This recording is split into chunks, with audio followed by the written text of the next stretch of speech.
back out on our Paradise Valley project, and just a couple things I want to go over. And people oftentimes wonder, after certain conversations, they come back and they'll ask, are there other things that I should be asking you as the builder? And we're going to talk about some of those things this afternoon.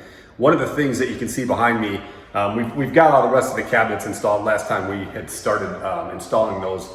One of the things you can ask your builder, what's the plan to protect my expensive white rift cut white oak cabinets? And as you can see, we spend a lot of time after they're installed putting protective materials around them while we're doing floors and things like that. So that's just a basic, simple question you can ask your builder. How are you going to protect my finishes once they're installed? The other thing that we've got here is this house has hardwood floors in it. So there's two things to the hardwood floor piece.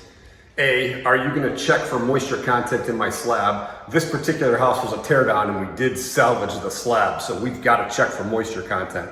The second thing is how are you going to protect the flooring once it gets done? And you'll see, once that wood floor gets installed, we're going to put a heavy ram board material and tape all the joints to protect it. We also, you can see what stage of construction we're in here. We've got the air conditioning running, and it's not because it's 110 degrees outside. It's because we want the house balanced and maintaining a temperature that's consistent. And that's extremely important when you've got an expensive wood floor like this going in. You've got to let that wood floor acclimate for days before we start installing it. And there's a lot of prep work, especially with an existing slab, because we did tear this house down. There's going to be grinding and probably some self-leveling compound. But ask that builder how he's going to protect that floor. And it could be not just a wood floor, it could be a tile floor or anything else like that. So ask that question. Another very simple thing to ask your builder, this particular case, this house has painted doors. There's so many different ways that you can get door jambs from your door manufacturer. Ask them what their door jamb material is made of. This is actually hardwood, it's poplar, it's not finger jointed, which means it's not segmented in all these little pieces that ultimately when you do prime it and paint it, sometimes if you look close enough, you'll see those actual joints. This material is not that. This is an exceptional product. These are a little bit more expensive doors, but at the end of the day, you get what you pay for. So take a look at this jamb and you'll see what I mean.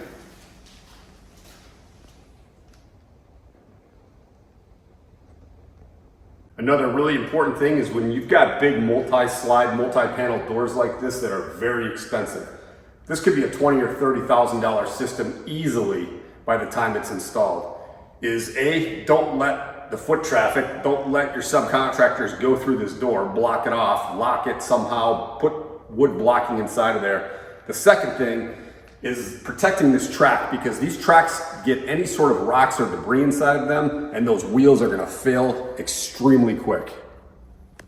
The other thing that's extremely important, and this stuff is not typically thought of during the planning stages or when you're interviewing your builder, but ask your builder, how long is he gonna warranty the tile system? Meaning, what happens if you have a leak? How long is that good for? What does that warranty cover? Every single one of our showers is a Schluter Curdy product.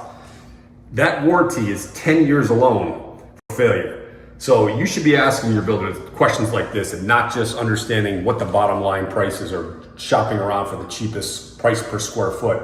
Because oftentimes those are questions that happen in the very beginning, and us as a builder, we start asking questions back. And one of the things is, well, somebody else quoted you this amount per square foot and we're quoting you X. What is the warranty on the tile shower system? What's the warranty on the stucco system, like outside this house?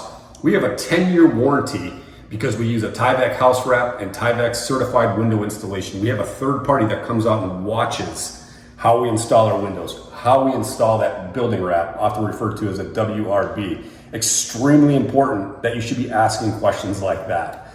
And oftentimes, just one other bit of information is ask them to see their certificate of insurance and what they're insured for. Very important. I can tell you that in almost 24 years, the number of times that people have asked me that is probably less than 3.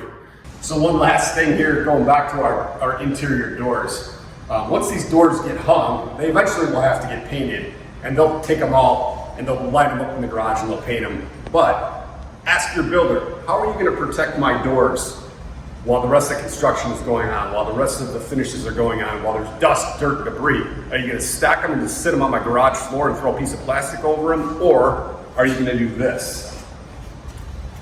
This is a box that houses all the doors that is also wrapped in plastic so that no dust and anything gets inside of there. And that is good for painted doors, especially even better for wood stained doors. But this protects the doors during the entire process until the end, when the painter's gonna pull these things out, stack them up here, or stack them up against the wall in the garage, and then paint them and then install them.